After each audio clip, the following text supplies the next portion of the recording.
Close enough for rock and roll for me. Everybody, what is happening? Welcome to another sensational, sizzling session of Strike a Chord Live podcast. Today is December 7th. It's my son's birthday. I know another guy who's about to have a birthday. Man, he's right there. My dear brother, Colin Harbor. He's in Dallas, Fort Worth, Texas. Joey Bishop's Strike a Chord Live podcast is in Atlanta, GA. That's Bruce Pulver. He's not a guest. He's his host. Man, what's going on, guys? How are y'all doing this morning? Fantastic. Morning, good morning. Doing great. Doing good. Just telling y'all, or I mentioned to you, I just flew back from Phoenix, and our flight got in at 12:30, and I got home at about 1:30. So, and boy, feeling good. These old bones don't work this way, but I'm going to give it a try. And boy, your arm's tired, right? What's that? Nothing. The old Henny Youngman joke over your head. You just flew in. I said, boy, your arms are tired. Well, Summer Star's already here. Earl Snipes is here. Man, Earl, good to see you. Love you guys. So we have a great session going on this morning, and I just want to congratulate Colin for being here. Like you said, he was flying all night. He got in late. But, man, tomorrow's your birthday, man. Tomorrow, December 8th, is my birthday. I don't know how. Today is December 7th. I know. We're doing some Strike a Chord Live podcast. And it's my son, Forrest. It's his 18th birthday today, and I can't wait. Friday, I'm going to go pick him up. Marianne Simmons is here. I love you, Marianne. Good to see you. But yeah, I've always, Bruce, I don't know how. I do know how, actually. But I've always remembered Colin's birthday since we were kids. And unfortunately, John Lennon passed on that day on December 8th. So I don't know. Maybe that stuck in my head because I've mentioned it here before. Colin and I have a vivid memory of Colin and I trading 1957 Eddie Matthews I got a 57 Eddie Matthews from you, but we were watching the Wheels on 45 on repeat in my bedroom, and it stank so bad. We had the sanitary socks from playing baseball. We had a baseball game, and cleats were everywhere, and red clay, and records, and baseball cards. And I have a great memory of that for Colin. But anyways, I digress. Welcome, Bruce. Thanks for being here. Great to be with you guys today, and happy birthday a day early, Colin. Make it a celebration, not a party. Hey, I like that idea. He'll party too. Thank you. Man, Shelly Jean is here. I love you dearly, Shelly. Sorry for that. I'm Central Time, so it's great to see you. Well, let's talk about words today. And there's all kinds of different, yesterday in Clubhouse and Tuesday morning testimony. Let me back up. On Tuesday morning testimony, we always focus on one word at first and then let the Spirit take us wherever it's going to go. And we started out with quote, word, unquote, which is really difficult. Sometimes it's like, surrender or motivation or something like that. But yesterday was word. And Bruce, man, it really went a lot of places. And if you would you started it. You started it with your first comment. So let's do that because it's so cool. And we didn't do the intro, but that's okay. Let's just go. Well, this is my sweet spot. I don't know why, man, but words have just been so important to me, and how they impact how I think, how they impact the steps I take, how they impact, others. It's just so powerful. Now, actions, of course, are exceedingly important, but to me, a lot of it starts with my thoughts and my words. So when we looked at the word, I just asked you when we were in Clubhouse yesterday, I said, put an S at the end of it. And what does it become? It becomes words, plural, right? But if we just take that S and we put it at the front, what does it become? Sword. So words really are a sword, and they can protect us and others around us, or they can really slay us. They can really injure us and others depending on how we use them. So we kind of kicked it off that way, like pay attention to our words. And then we got into a lot of things to think about how we do that or how we can do that. And again, disclaimer, as a mouse in my own laboratory, this is stuff I haven't figured out. It's stuff that every day I work with and I struggle with, and I work to get stronger at how I use my words to uplift others, uplift myself, my mindset, stepping into a new project, working on a relationship, whatever those things are. So they're all entwined and entangled with the words we use. Man, isn't that powerful, Colin? The sword. I mean, I was just like, man, that's so good. It is. I didn't know. So when Bruce, when you said, if you put an S at the end of word, we've got words. And I was like, okay, Bruce, we're going to have to go a little bit better than this. That one's pretty obvious. I don't know if we're throwing out softballs or what. But then when you flipped that was good. That was good. Yeah. Well, Thanks. we talked about, yesterday, words are so powerful, and that's, such a understatement, and it's always said. Real quick, I want to stop because my buddy Ryan Gallagher is here, and he had a beautiful baby girl the other day, and she's so beautiful. I want to congratulate him. It's his first child, he and his wife. Congratulations, bro. I love you. Lisa Bell Hurst is here. Love you. Laura Wood, good to see you. I love you. But yeah, so words can be so powerful. We can lift each other up, or we can just, with a sword, just slay people with words. So, and then we talked about, we'll get to it in a minute, but a lot of people say, man, Mark, your tone is harsh, right? And so I could be saying the most benign word in my mind, but if it's not produced correctly, man, it could be a sword and cut somebody down. And I don't want to make the negative connotation of the sword. It can be positive and negative, but words are so powerful. Absolutely. 100%. Yeah. So think about it, right? You got a teenager and they say, whatever. That tone, that drove me crazy when I got that out of my teens, right? But if you step in, you say like, whatever it takes, it's a total same word, just how you position it, how you, well, not alliterate it, but how you pronounce it. Yeah.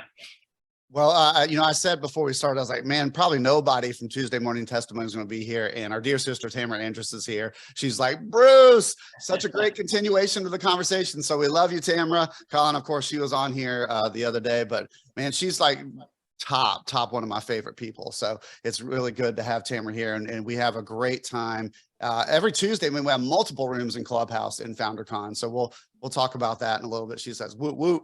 But yeah, Summer Star says I get in trouble with my tone too. So let's talk about words of affirmations for ourselves, for other people, the ways that we can lift each other up. I mean, like right now, Colin has jet lag. He's tired. And I'm like, you got it, bro. You can do this. Your birthday's tomorrow. I can lift him up, right, with my words. Right. Well, one of my favorites, and to your friend who just had a new daughter, again, congratulations. And we do this a lot with our kids when they're younger. So they're 25 and 22 now. But I'll never forget this. Our youngest, when she walked, she just started. She went. She was the first in rollerblades. She was the first on those razors and all the ripsticks and all that kind of stuff. And we just would encourage her with 3 words. Yes, I can. So when you start anything, and don't be afraid to be new at something all the time. Yes, I can became you expect success in challenging activities now. It doesn't mean it's going to happen easy, but what it does is it puts your mind, the monkey bars, come down the slide, you can ride a bicycle, get into that new sport, pick up that instrument. You can do this project, you can figure it out. And if you're willing to be a beginner at something anytime, and you just say to yourself, yes, I can, that kind of puts you on the tracks of at least starting with a mindset that you think you're going to make, you're going to make it happen. I mean, there's like Colin, a bunch of stuff to unpack right there. there's so many things that you can unpack. And Colin, you have 2 daughters. You've gone through that, and I'm sure there's times where you've had to have words of encouragement, and then kind of words of warning, right? Yeah. Well, the teenagers, so I've got a teenager and a younger one, and the teenagers throughout history have been the smartest people in the world. So True.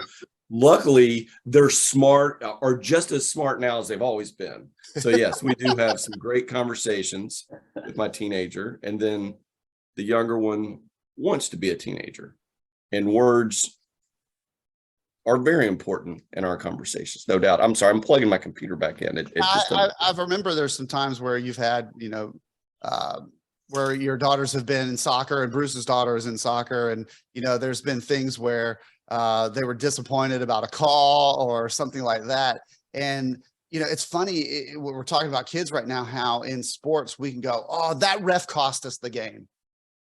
Well, it's like, really? And I know Colin said it a lot. He's like, yeah, well, there was that one play here that you guys could have capitalized on. There, words are really powerful for our children, because, as like Colin says, the smartest people in the world want to blame everybody else for what's going down, whether it's a ball game or a teacher giving them a bad grade. My daughter Morgan will do that. Like, man, why did she give me this grade? Well, you earned it.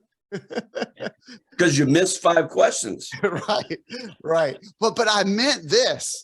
But your word wasn't spelled right, right? You meant something, you intended it to be something, right, Bruce, but it came out another way. Yeah, absolutely. I mean, there's some other things that I've been thinking about lately too, and it's kind of going through the same words, just some different how the letters line up, right? So let's say that you're lacking a little confidence in something, right? Or you see that in someone that you want to encourage. You can look at the letters NOT space ABLE, not able, right? Right. Jam them together. Notable. So you can go from I'm not able, my goal is to be notable, and it doesn't mean external for trophies or recognition, but it's the same letters. It just has the space in between them on the downside, and it takes the space away on the mental side. Same letters. It's so cool because yesterday I sent you something. I'm reading this book that's right here actually, and it's called The Mystery of God's Will. What does he want from me? And Colin, inside there was just one little sentence, and it was talking about sovereignty, like God's sovereignty. Yeah. And the author, Charles Swindoll, who's still alive, he's 88, he said, take a look at this word sovereignty. And in the middle of sovereignty, there's the word reign. And God reigns superior. And man, I was like, I got to send this to Bruce right now. And I got it. It was awesome. I took a picture, but there's so many words like that where I love how Bruce turns everything around, Colin. It's like, you can take such a negative connotation in words and, like he says, jam them together or flip the script, and all of a sudden you have this beautiful positive either term or word of affirmation. Yeah, and I think that obviously goes to the power of words, the power of the use of words, the power of what you were talking about earlier, Marcus, the tone of words, right?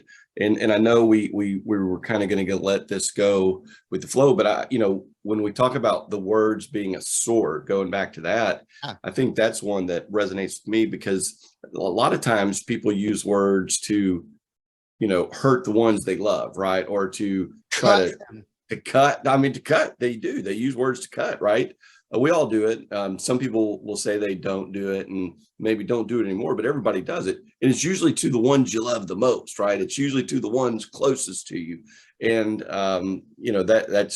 it's really sad, right? But that's just human nature, I guess. That's just the way we are.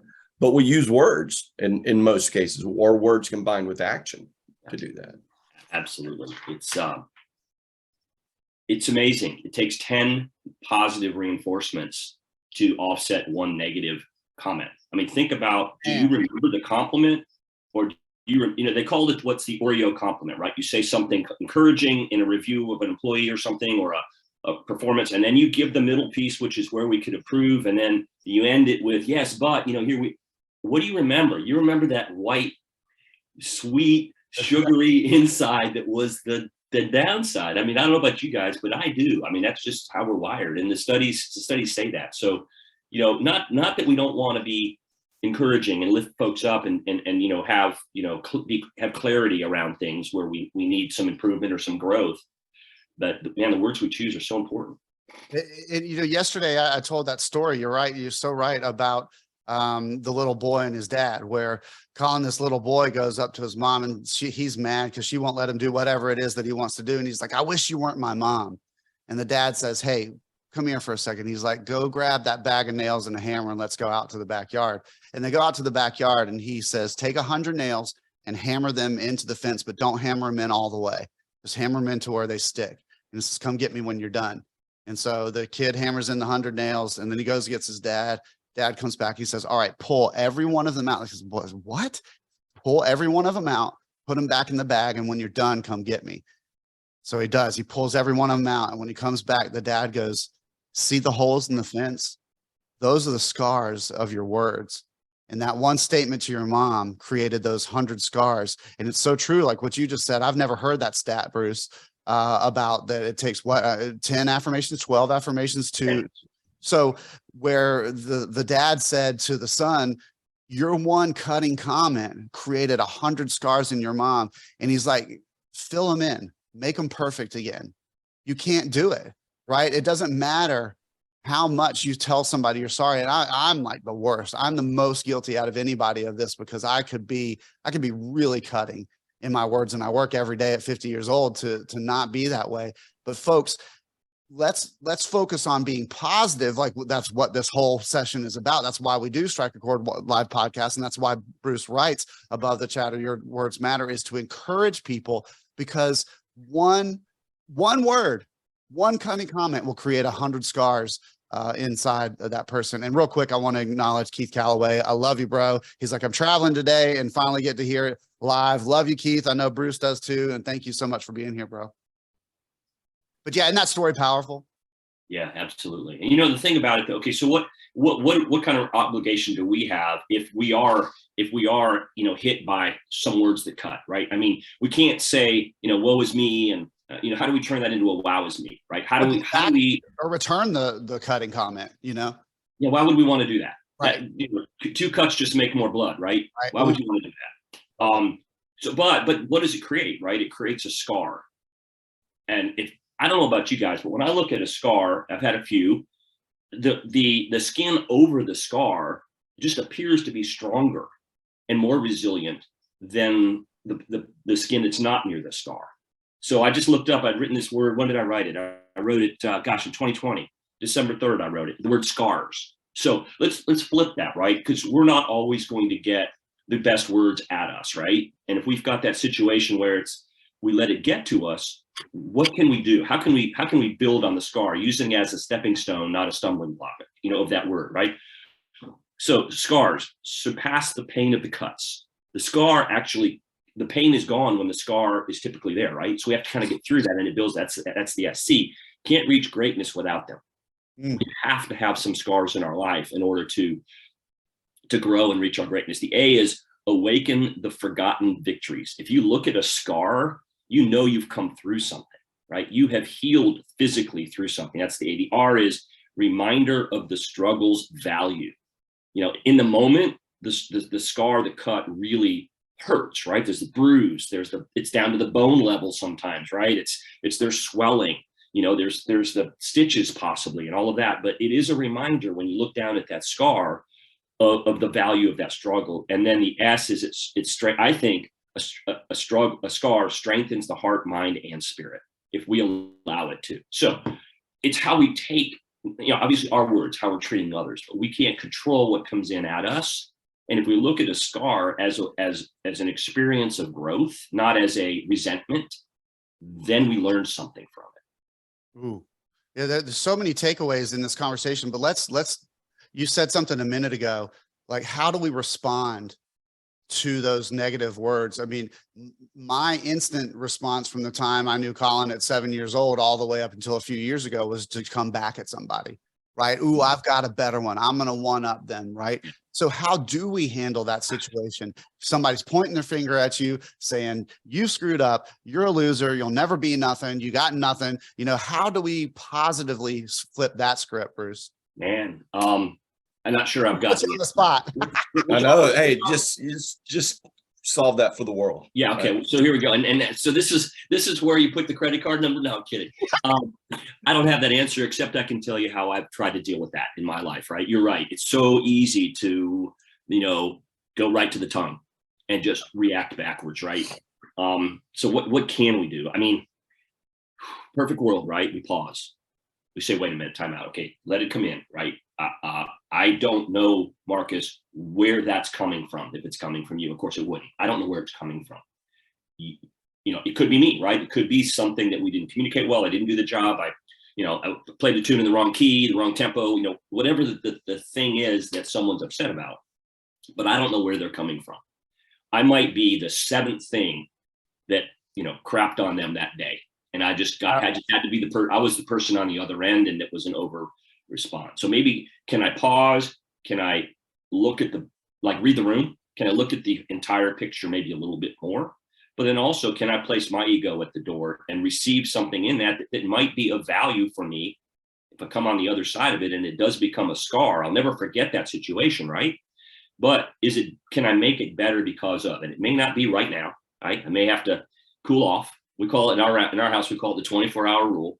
Never respond to a negative email or a negative comment or something, just to, you know, reflex reaction, give it time and try to empathize, see where that person's coming from. Then maybe there's nothing you can do. But I think if you do that, you won't have that reactionary elevation situation, because you can always, it takes two, right? You can always step out and choose not to respond in kind. I love that. And that is something that I've had to learn to do, like what's going on, step back and do it. But you remember in the 90s, there was that big push for the WWJD, what would Jesus do? Right. And so now that I've increased my faith and gone into what would Jesus do? And it reminds me of the Sons of Thunder, right? John and James, where, they're getting, spit on and screamed at and name called and all that. And they're just ready to go cut somebody down. And Jesus is like, no, dude, like chill out. That's not what we're doing. So I love what you said, Bruce, to take the time and to figure out what is going on with this person or what did I do wrong. But the most important thing that you said is the pause. And then, go back to that 90s promotion, WWJD, like what would Jesus do in this situation? And he would be cool as a cucumber and let it, roll like water off a duck's back. Yeah, there's another 4-letter word. We can say this one on the show that it may be a good trigger, and it's the word calm. Catch a little moment, like grab a minute. First things first. Obviously, if there's safety and there's things you got to do to respond, I get that's not really what we're talking about here, but we're talking kind of about, a word or an action that I would say catch a little moment. Just pause. Get calm. Yeah, well, Shelly Jean said, I did this the other day for the very first time. I waited 24 hours to respond, and it was so worth it, not worthless. That's, man, I've never done that. Yes, don't laugh at me, Colin. So here's a trigger, right? So let's say it's an email, and you hit reply. Yeah. The first thing you have to do is go up to the to section in the header and delete the name, so that it will never go anywhere. And you can type all day long. You can, burn up the keyboard with whatever, but just don't send it. Make sure that person's name is not in the, get rid of the to, then type. And then you'll go back and you'll think it through and give it some time. I love the 24-hour rule. Yeah. Yeah, I did. I used to do that. And I used to teach my guys at my former job that, like don't even put the name of the person in there. Just go straight to the body, because you can open an email and go to the body and get it all out. Like get it all out and then come get me and I'll be happy to read it. And I was like, yeah, that's great. I love that you got that out, but you would lose your job if you sent that. Right. And so that's such a great takeaway, Bruce, for those still in the workforce, that is a really positive exercise for yourself to get it all out, and nobody has to know about it. Yeah. Right. You can get those words out, because we all have to blow steam from time to time. I wouldn't say it's the healthiest thing to do all the time, because then you're living in that space. But it would be great to be able to do that sometimes. Like you said, just don't even put the person's name in the to section, because if you don't open that email and you just do it in Word, it's not the same. Right. It doesn't work. You have to open the email, for that experience. I learned that the hard way. So I was working on a deal. I was working on closing the deal, and I got a response from the client, and it was, we're not going to be able to get this done this quarter, and I'll let you know when it was sort of, they were trying to take control back of the closing of this deal, right? It was in the healthcare technology business, and man, I was like, oh man, I got to let my boss know right now, end of quarter. I hit forward. And, typed in, nothing's going to stop me from working on this thing. I'm going to go after it. I'm going to go get it, whatever it takes. And I hit send. But I hit reply, not forward. So it went back to the person who sent it to me that said, we're not doing the deal. So she got, Bruce is not taking no for, he's, So I realized it, right? It was in my send. I just went, wait a minute. It went back to the sender, not, to my leadership. I called immediately, got the administrative assistant on the phone. I said, is so-and-so in? Because she's getting an email from me.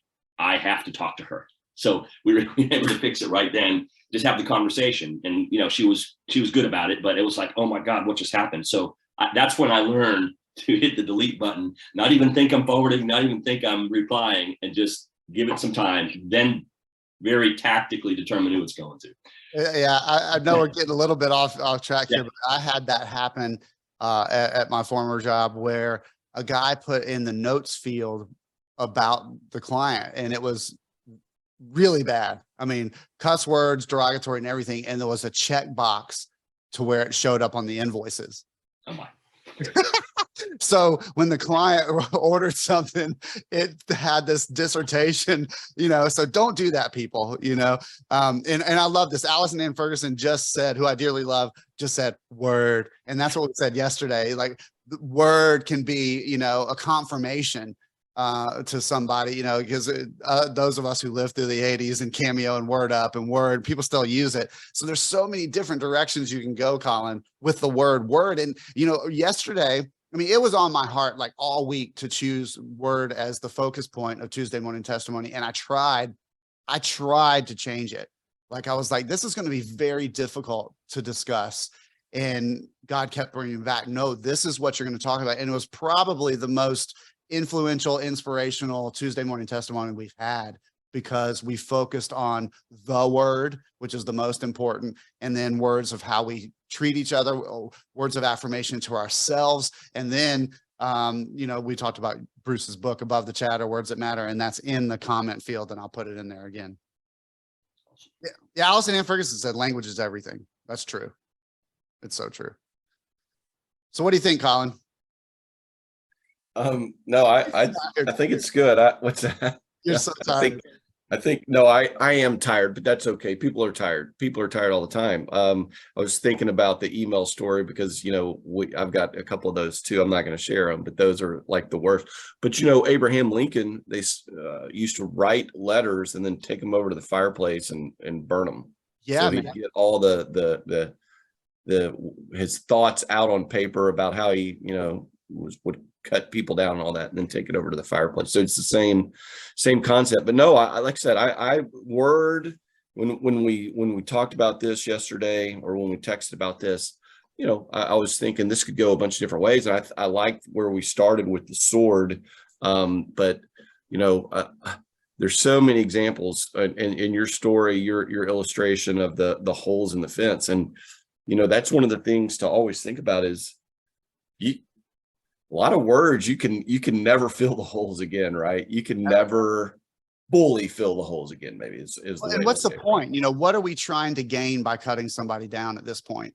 Like, I think at this point on the planet, we've learned that positivity is everything and negativity is the killer. So, why are we glorifying, harsh words to each other, glorifying violence? Why are we glorifying these things on the planet when really positivity is what reigns, love is what reigns, God's love is what reigns here on the planet? We really have to be conscious and focused. Allison Ferguson says you can't take it back. And that's what we're talking about, the holes in the fence. The dad said, you can't fill those in, even if you fill them with sawdust and glue, it's never going to be the same. It has that scar, like Bruce says. And how about if you could see that scar on that person, that reminder every time you're around them? How would you feel then? Yeah. And Tabitha says, pray before speaking. I love you, Tabitha Wall. It's good to see you. Pray before speaking. That's a good one. Absolutely. No, it's amazing. There's so much to unpack, right? There's so much to get in. It's hard to focus on one thing. We've had so many takeaways. Yeah. And it's words, and then it's another. Okay. So another word that kind of takes us to the next step. And that is, after your words, whether you're saying a commitment to yourself, count on me making it there is to commit, right? Then you have to take action. So we can talk about controlling our words and doing that. We can talk about that for all day long, but how do we implement that? Well, the cool thing about the word action is it's got 3 words in it. It requires I act on. So I've got to do something with this. And that's really my whole goal in speaking and writing and talking and coaching and all that is to give folks something that's actionable. What can I do right now, like tomorrow, like this? I get up for breakfast or whatever. What can I do to implement how I use my words? Well, a couple of things is to potentially, my dad used to play this game with a can outside. They'd kick it down the road, right? And it's sort of like soccer without a soccer ball. And he would call it kick the can. Well, I kind of think about that a little bit differently. And I said, what if we could kick the can't? Meaning take away from our conversations the words that end in N''T, not, aren't, shouldn't, can't, won't, and just replace that with, here's what I can do. I mean, there are limitations, right? But what can I do in this moment? And the other is to untie the knots. Why not me? And not was not KNOT, but NOT. Like, you're not this, you're not that. I'm not going to, I'm not able. If we can just do that like 15 minutes a day today and try to think about using alternative words, that starts it. That starts a new habit of how we actually communicate to ourselves and start using our words with others. And it's hard because we have habits. Yeah, that's just so strong. We have a minute left. And remind me of Doug Stutzman saying, go up to the mirror and high five yourself in the mirror and speak those positive words to yourself. And then you're going to feel good, and you go out into the world and spread good words to people like I love you to people. Absolutely. So we got a minute left, right? Yep. Okay. Colin, I owe you one, and it's your birthday tomorrow. But Marcus, this is for you. Okay. Marcus, M, man of God. A, always loving others. R, reaching for God's intention. C, creating space for God to work. U, using his gifts. And S, serving others first. Wow. I promised I wouldn't cry this morning. It's for you, my man. Thank you so much. Would you send that to me? Absolutely. That's huge. Thank you. Well, I'm going to end on that, Colin. Yeah, no, that's good. That's a good one to end on. Well, hey, Bruce, thank you so much for being here, for being our co-host always, coming through on Strike a Chord Live. Colin, thanks for showing up, man, when you were, on a plane last night at midnight and got home probably long after that. I appreciate you showing up. I love you both dearly. And we will be back here on Friday. Love you guys. Happy birthday, Colin. You can stay and watch Strike a Chord Live podcast with my dear brother Colin Harbor. He's right there. He's home in Dallas, Fort Worth, Texas. Bruce Pulver's in Atlanta, Georgia. I'm in Central Time Zone in Pensacola, Florida. We will see you back here on Friday for another sensational session of Strike a Chord Live podcast. Peace and chicken grease. We're out.